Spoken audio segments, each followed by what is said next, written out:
I have 45 minutes to tell you my life story. No, I'm going to give you a talk about rock arts and rockets, and I'll eventually get to explain to you what that's about. So let's start off with the usual activity. I have to give you the spiel from IBM, which says all the information I'm going to give you is for informational purposes only. Good. Have you read that? Right.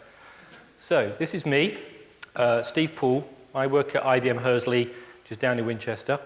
I've been there a long time. Not as long as some people, but a lot more than others. Primarily, my job has been Java. I've been doing Java since before it was one, right? A long, long time. And I do other stuff as well. So this talk is about your role in Java. It's not about my role in Java, though we'll talk about some of the fantastic things we do. This talk is about you and how you can participate. So I'm going to set the scene and talk about what Java was like, why it started, give you some remembrance. I have to say I can't really quite see if I ask you to put hands up, but how many people here have used Java that's of a 1.1 style? Ooh, okay. A few, good. So you'll remember what it was like, right? So we'll talk about what started Java. We'll talk about the benefits of having business open source altogether and what you get out of that. We'll look at the challenges that are coming up now, the current ones, the future ones, and then as part of that, we'll talk about what I want you to do. So hopefully when we finish this, you'll work away, you'll understand, as I hope you know already, that Java's in good hands. I hope you'll understand when this is finished that the future of Java is squarely in your hands. Where it goes is entirely up to you, right? And that to a degree you understand what you can do to set the direction. So let's get in our time machine. Let's go back to 1995. Right. So 1995, when I was researching this to figure out what was happening in 95, it was a bit of a shock. So yeah, so John Major was Prime Minister. Okay. Walt Disney released Toy Story. I didn't realize Toy Story was that old. I remember buying it for my kids, but I didn't realize it was that far away. Microsoft brought out Windows 95. eBay started. Yeah, eBay started. You know, eBay's been around since ever. Well, that's when it started. DVDs were invented. And of course, May 23rd, 1995, Sun brought out Java. They released this version.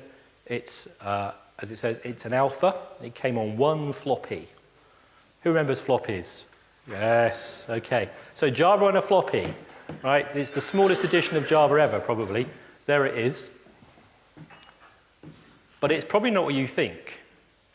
If you weren't around when this started, you may have a vision of what Java is, but it may be wrong. So when Java was started, a book came out by a guy called John December. It was the very first Java book, and I had to say I have a copy.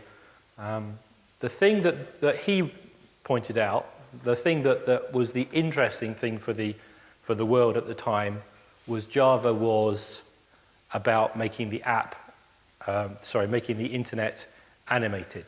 That was what drove everybody at the time, going, this is fantastic. We have static pages, and now we have something that makes them move.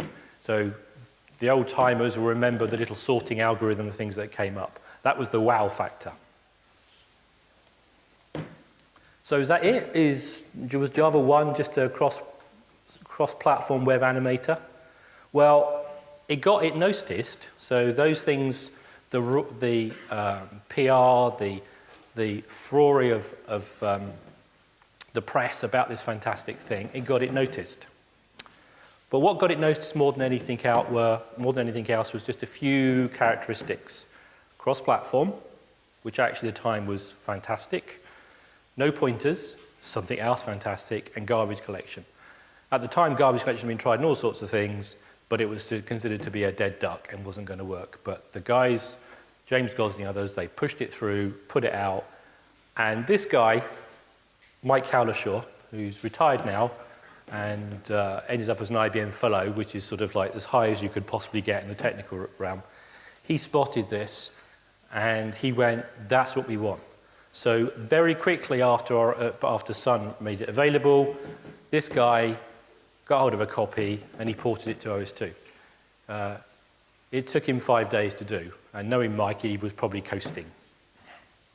So why was he doing this? Because the biggest threat at the time to the internet was the fact that we had all the people who were, all these companies, the biggest one being people like Microsoft, but all these guys going, the internet is going to make money.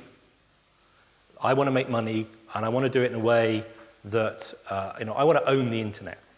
So they had these basic sort of approaches: become an ISP, offer connections to it, extend the internet by making things available, using their tools, their content, secretly annotating things, as you can see in this little box here. And you can see there's a little XML comment which has some code in it. Those sort of tricks that lock you in. And the idea is, if I lock you into my platform, you can't go anywhere else. And the thing is, that's not good, right? So we don't have that situation today because it was realized by people like IBM and people like HP and all these other companies that actually, if we were to play together, we would have a much bigger pie, and everybody could potentially own a much bigger piece of a pie rather than be stuck in a small thing, right? And out of that intention and out of that agreement, right, was born things like the JCP. And the way that they decided that the way to carve this up was to agree that you could do this if you agreed to compete on implementations but collaborate on standards, right? So lots of excitement. We actually thought we have something that we can get together. We can use it as a big stick against the big competitors. That's going to be great. But before we do that, we actually have to make Java work. So pretty soon after we had got Java inside IBM, within a couple of years, we had a lot of people working on Java, right? Large amounts of investment, and as you know, this investment continues, right? We had 2,400, 2,500 scientists and programmers, and I was one of those, pulled in to make this stuff happen. Port it to every platform that we had, port it to other people's platforms, invest in making it go faster, scalable, these sorts of things. We poured resources into this because of the value, and we still do that. Right? So today it's on IBM platforms. We've got Java on IBM platforms, and of course, as you know, Java SE is on every major operating system, and a bunch of others. So that was platforms.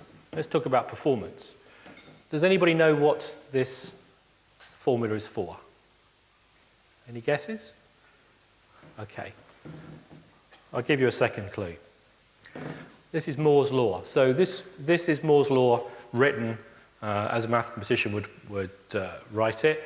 It's the same as your thing improves in performance every 2 years, every 18 months, but it's written slightly differently. So the pop question for you is, what do you think? Does Moore's law promise or predict that you're going to get performance improvement of ×2 every 18 months? So who thinks the answer to that is yes? Oh dear, a savvy audience, okay. So what actually Moore's law is predicting is not that you get ×2 performance, is that it doubles the amount of transistors on a processor. So if I'd use the different analogy, right, so if you look at pizzas, and you say, let's not double the density, but let's talk about making pizzas bigger, increase the area based on the same Moore's law, right? What you see is if you start off with a pizza that's, the 12-inch pizza, it doesn't take long. After 6 years, it's a meter squared. Okay, that's pretty impressive.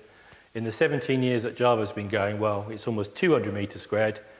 And in 3 years' time, when Java gets to be 20, it's more than half the size of an Olympic swimming pool. Right? That's an enormous growth. Right? And that's what you get in processors. But the real question is, from a pizza point of view, what do you put on the extra area? Do you say what I want is a 730 meter square margarita, or do you actually want other stuff, right?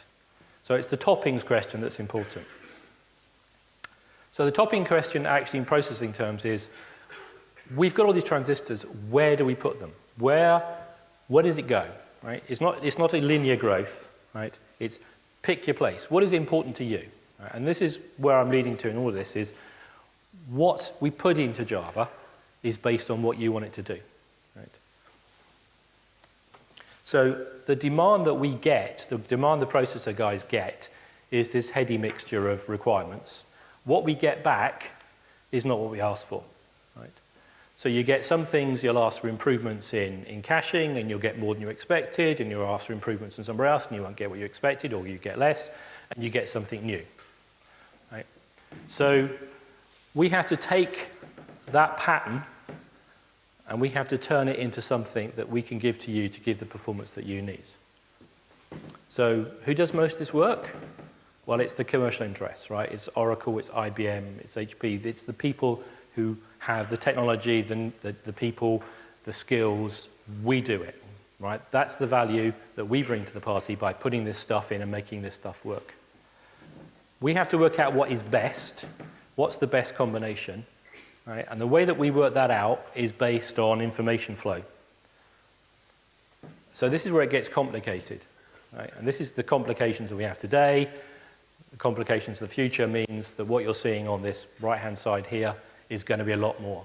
So we have information coming from you, which go into the JVM providers. That information from them, business needs, other orthogonal information comes together, goes down the stack to the OS guys, goes down the stack, goes down the stack, goes down the stack, comes down to the chip manufacturers who have all this information, thank you very much, and try their best, because we have good relationship with these guys, to turn all of that into something they can give back that we can make use of. So it's really complicated to take all the things that you want, put them into the shoehorn, get out the other end a processor, and make use of it, right? So given that, how complicated it is, how much of the Moore's Law's improvements do you think, as Java programmers, you get? Right? Do you think you get some of it? Do you think you get most of it? Do you think you get all of it? Okay, well, I'll tell you, whatever you choose, you're wrong. So this is the Spec J Enterprise 2010 performance. It's real data. This is quite available to you. You can go have a look at it now. I've charted along the bottom a Moore's Law line based on what the formula we talked about. So on the y-axis is obviously higher up is better, is faster. And the bottom, the x-axis is talking about the number of months since we started collecting this data. So 0 being about January 2010. Right. So where are we going to see the lines that everybody's plotting? Where are their scores going to be? On the line, above, below, right? So actually, what you can see is that everybody, and this is the plotting of all the data that's available by architecture and operating and company, you can see we are striving very hard with each other. We are competing like stink to have the fastest implementation. And we are way above Moore's Law. Right? You get that performance improvements, other people don't. People who write in C code, they don't get this performance. Right? They get performance in the OS improvements, but Java programmers get the best. Right? You get all this performance and more, and we're still trying to make it better. So you benefit from that absolutely amazingly, more than anybody else. And the thing is, we have to do all this within the constraints of WARA. Right? Write once, run anywhere. That's the playing field. With that, we're trying to take all this performance and give you that. As I say here, you know, the box there, it's very much like we pull the tablecloth out every time and we stick it back underneath, and you don't notice. You don't notice all the stuff we're doing. What you do, though, is you benefit from the fact that we make it faster. So WARA is really important, and keeping WARA going is really important. It's not exactly what you might think in the terms of, it's just a thing. It's a WARA. It's a selling point.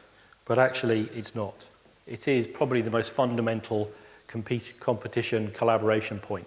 Right? We need to make sure that WARA continues. If you dilute WARA and you have people who are using things that are like Java but not quite, they're not Java. They fragment everything. People suffer.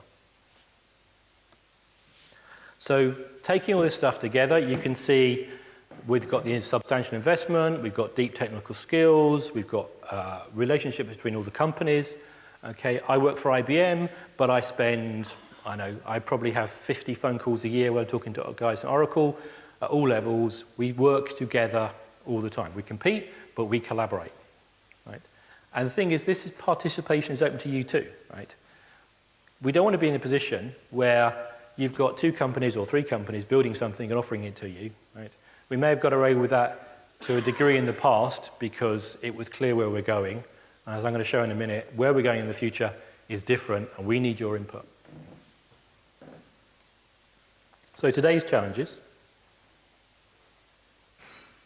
So it was much simpler in 1995. There was really only one big competitor that we were all trying to beat at the time. In 2012, much more complicated. So I've got a little thing, but really we're saying the demands on the system coming through from you guys and from other people, much more complicated, right? We need you to help us balance the books. We need you to tell us, of all the things that are going on, what's important. What do you want to do? And more than that, we can't do it alone. We need your help, whether you do it directly or whether you do it by encouraging others.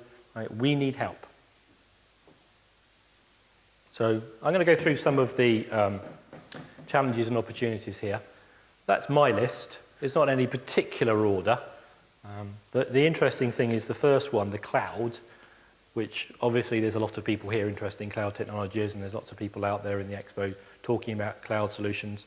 I'm not really going to talk about that because it is technically challenging, right? But it's actually something that we all have a good handle on where we're going. We may not know exactly what it's going to look like at the end, but we know all the pieces. Right? So there's technical challenges, there are business challenges, but actually it's not too much of a problem. Right? What's really challenging are all the people who are building cloud solutions that don't use Java. That's the real challenge for us here. Right?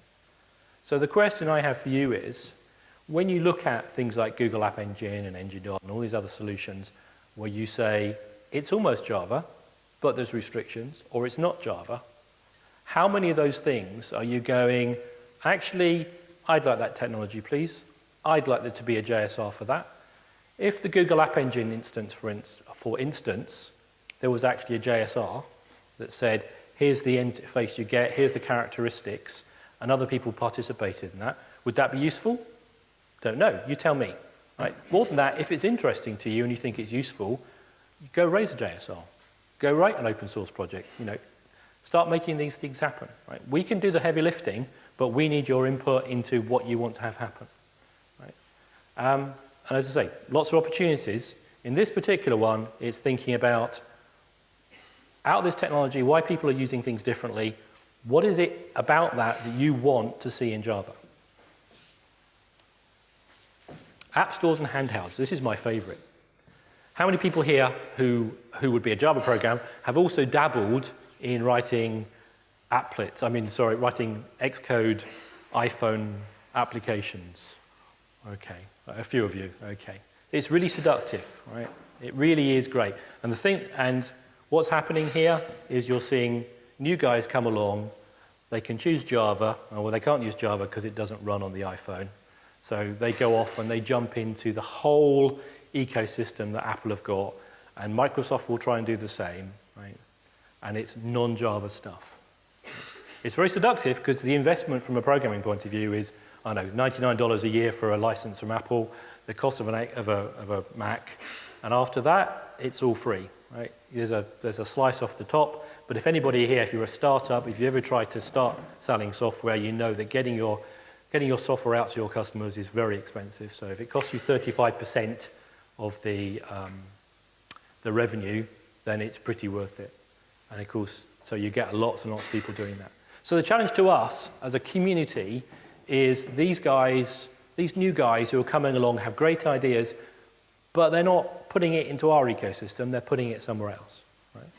So my question to you on that side is do you want Java on the iPhone? Mark Reinhold waved one around a couple of Java ones ago. I'm going, yeah, but do you really want it? All right? If you want it, then you need to let us know. Believe me, it's not as easy as it may sound because there's a whole set of technical challenges that need to be overcome.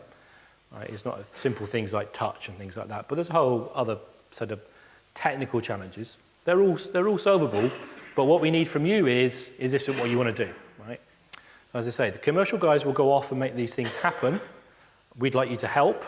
So if you want to try some experiments, On iOS, for instance, the back-end of Objective-C is a thing called LLVM. It's a fantastic runtime. It's got a load of characteristics like garbage collection and AOT compilation. Maybe somebody could start a project. You know, maybe you could go off and try and put Java on there. And of course, the big other question is, do you guys want a Java App Store? Right? It's really important, or is it really important? We've been talking about it. Again, Oracle have been talking about it for ages, but is it something that you want? Right? If you let us know that's what you want, then we can do it.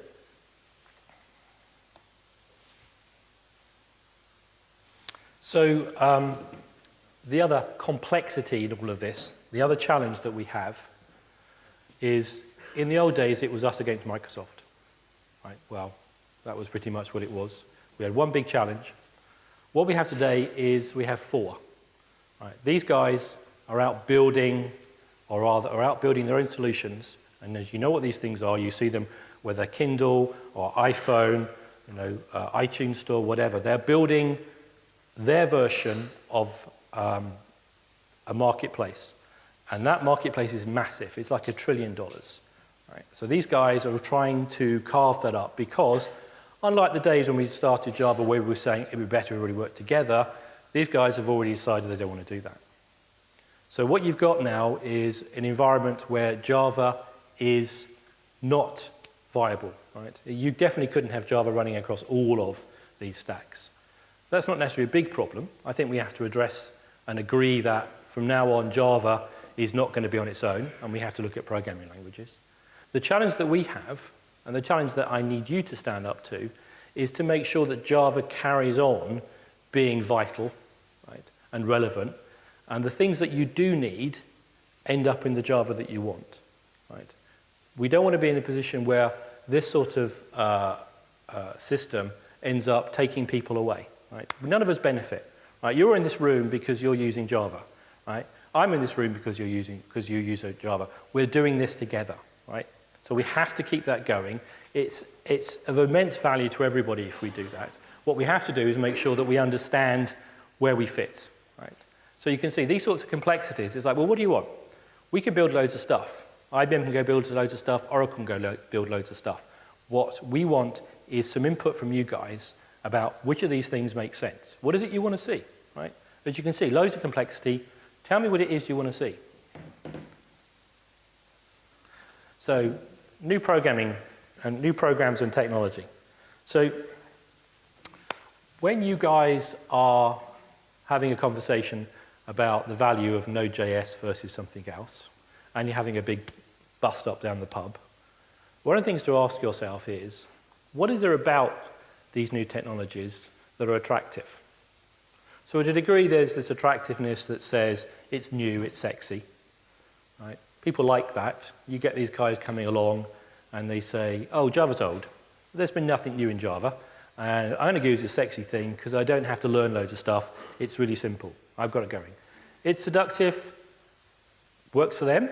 What we should be saying is, what do we have to do to get it to work for us? What is it that you want to see in Java in terms of API changes, performance changes, structural changes that says, when I have to make a choice where I would like to pick Java, but I'm not, because, tell us what that is.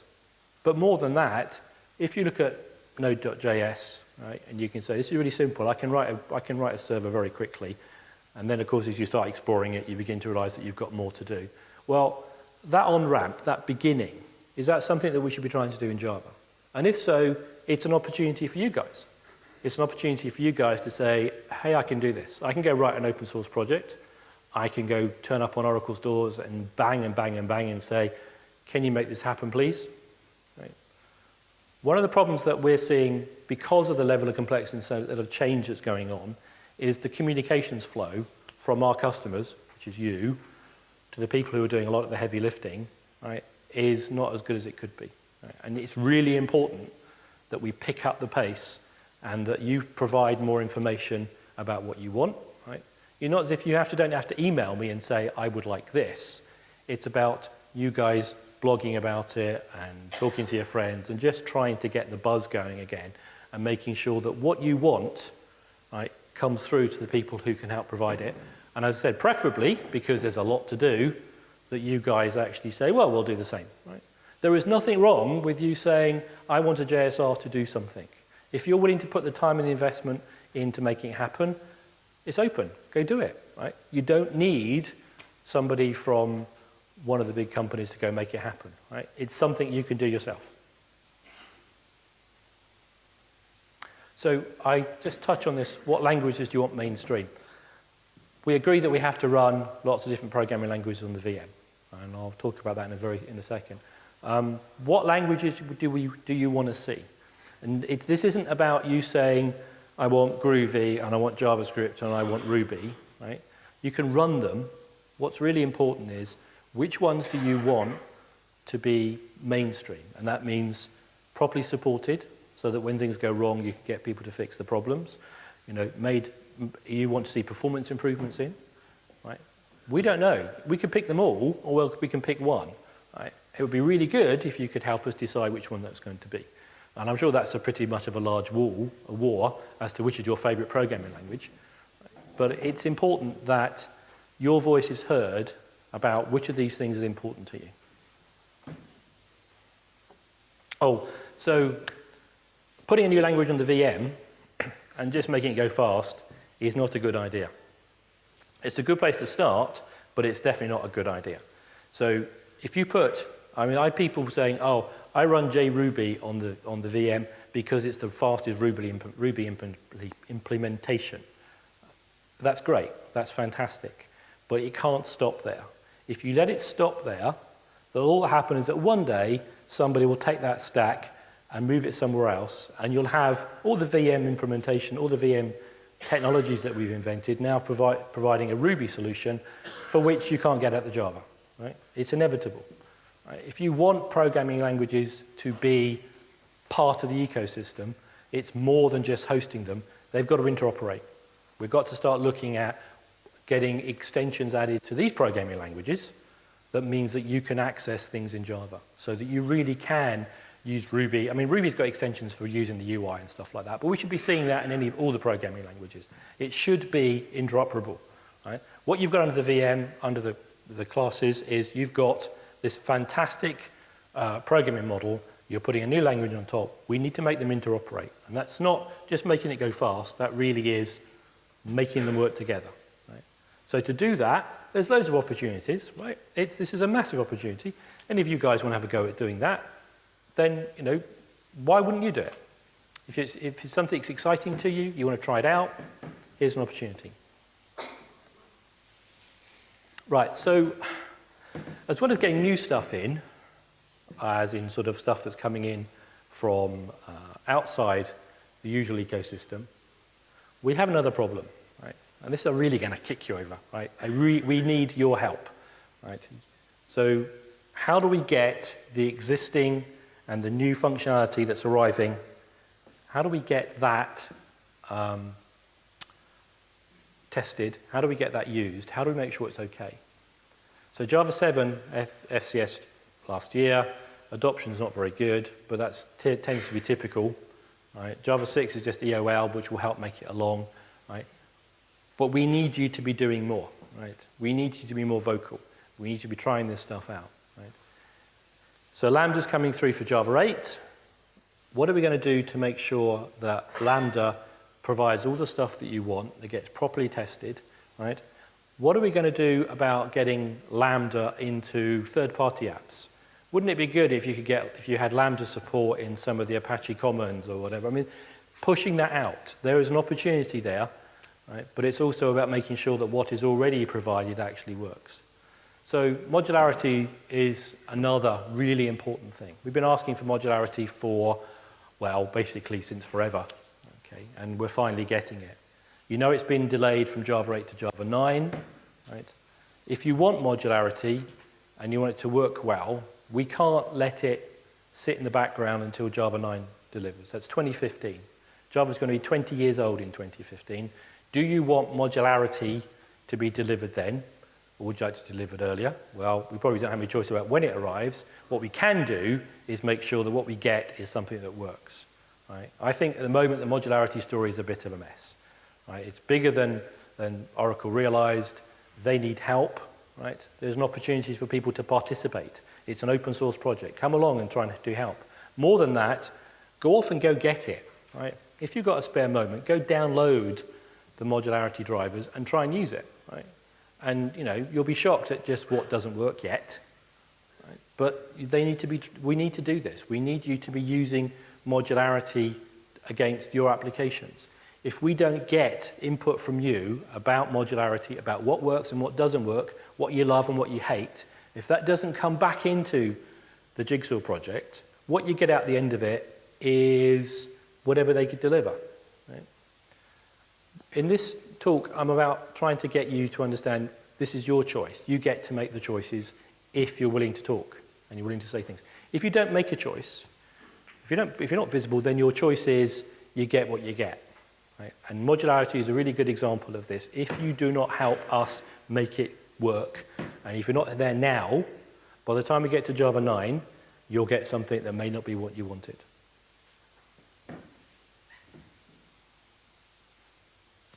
So talking about OpenJDK, at Java 1 we were talking, there was a lot of sessions about OpenJDK and getting people to participate. It wasn't the most fantastically received because I think Java 1 was one of those conferences where they were much more focused above and not too much focused on participation. I'm hoping you guys are perhaps a bit different and can see some of the value in participating. Right?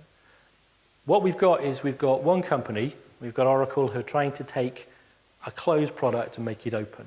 Right? They're struggling. It's a hard thing to do. Taking something closed, making it open, there's technology issues, there's business issues, there's cultural issues. Right? These guys out there, these guys who are doing this are used to talking among themselves. They're not used to talking to an audience. And to be honest, at the moment, the OpenJDK community doesn't have much of an audience. Right? You guys are sort of quite invisible. Right? And then maybe that's your choice, or maybe you just don't realize that you can turn up and talk. But it's an opportunity. Now, you don't want 9 million programmers turning up and saying, hey, I've got a problem with my code, can you help me? But they would like a little bit more than what they have at the moment. And they are looking for contributors. I was talking to Brian Gertz yesterday, and we were just chatting about Lambda support and getting that rolled out. And it's the same thing. It's like, yeah, come and help. It would be really good if you can take this stuff and try it out and feedback, right? And go more, and you can help write tests for things. You can help get things to building, right? And if you're not getting enough information, so what are Oracle planning? It's an open source project. So what are they planning for the next N number of years? Well, you've seen the roadmap. Is that sufficient detail for you? Do you want to know more? Then you just turn up and ask for it, right? You've got to get out of the fact that the thought process that these guys are out there and that they understand exactly what you want and that they're doing exactly what you want. They would like to do that, but they, just like us, need the two-way information. Right? Oh, and by the way, this isn't just an OpenJDK thing. There are loads of open source projects out there. Right?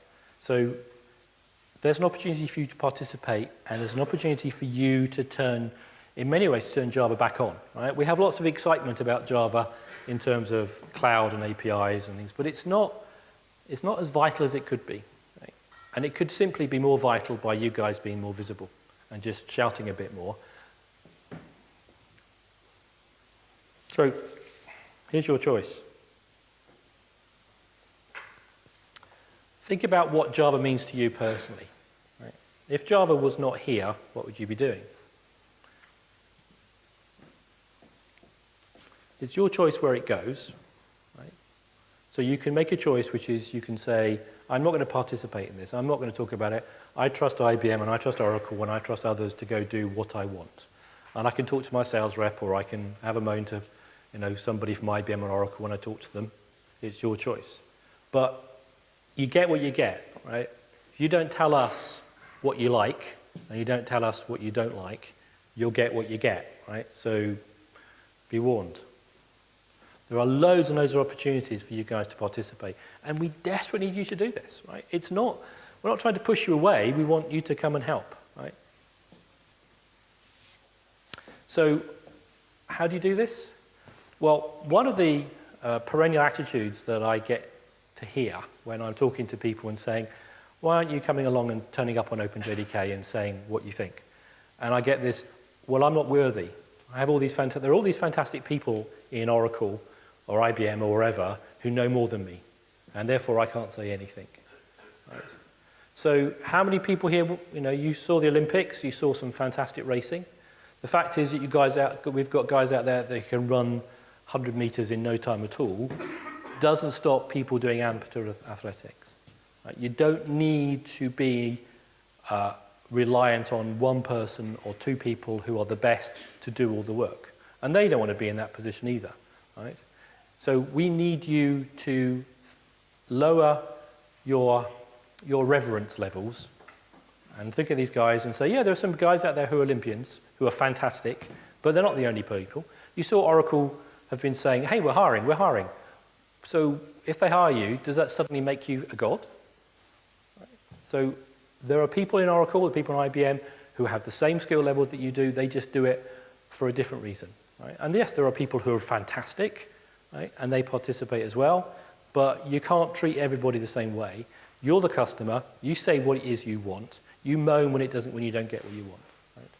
So however you look at this, whether you're a caveman and you're stuck in some cave and you're sitting there and you're chipping out your stone wheel because actually you've just started learning Java, you're just as valuable as if you're using Java to put rockets on the moon or things like that.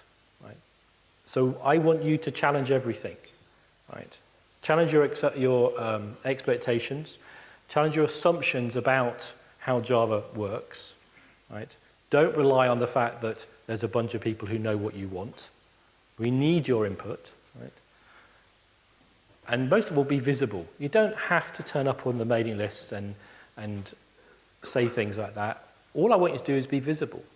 And being visible can be just writing a blog. I went to the great keynote by Steve Poole, and he said all these wonderful things, and I think we should be out there doing this. That's all you need to do.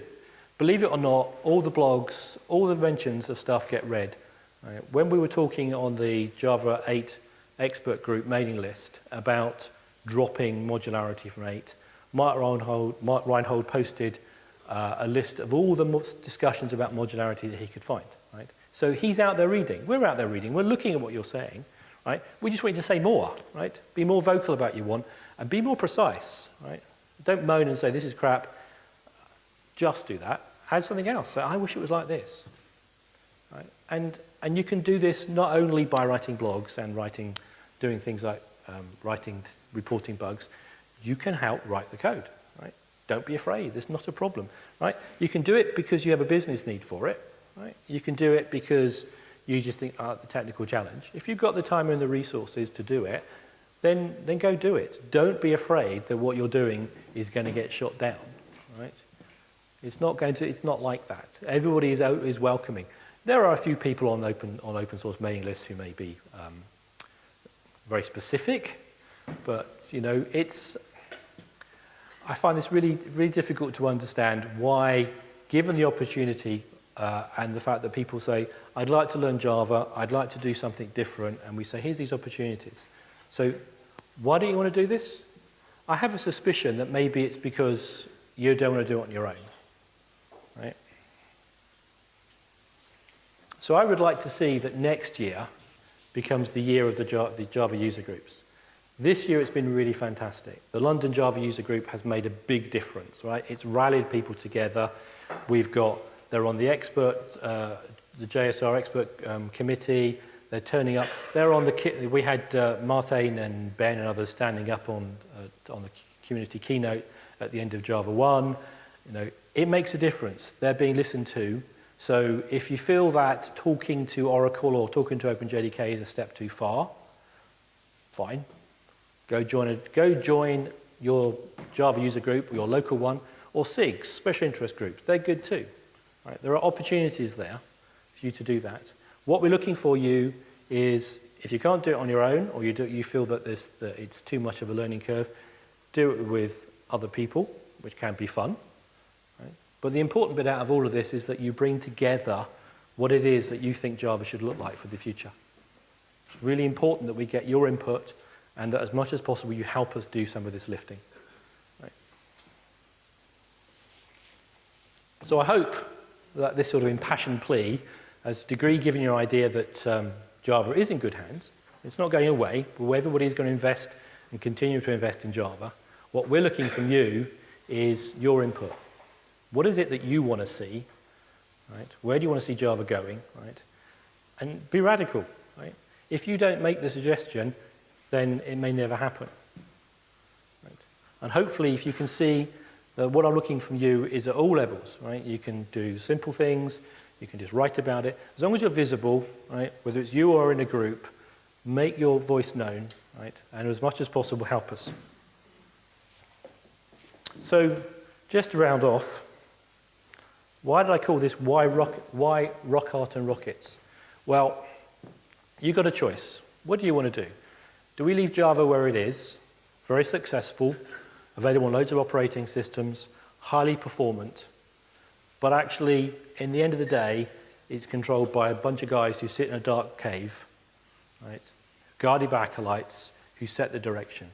Is that what you want, right? Or do we actually say we could look at this and reignite the Java flame, right? It's a possibility, it's a real possibility, and more than that, we need you to help make this happen.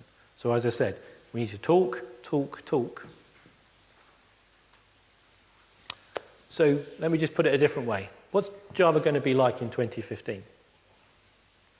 Is Java going to be just 20 years old, or is it going to be new and vital? Is Oracle going to be carrying the burden of trying to open source Java still?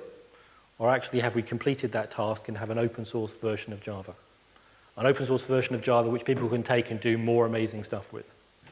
Right? Do you have a Java App Store? Right? Or is Java just running on the server? Right? Do you write in JavaScript?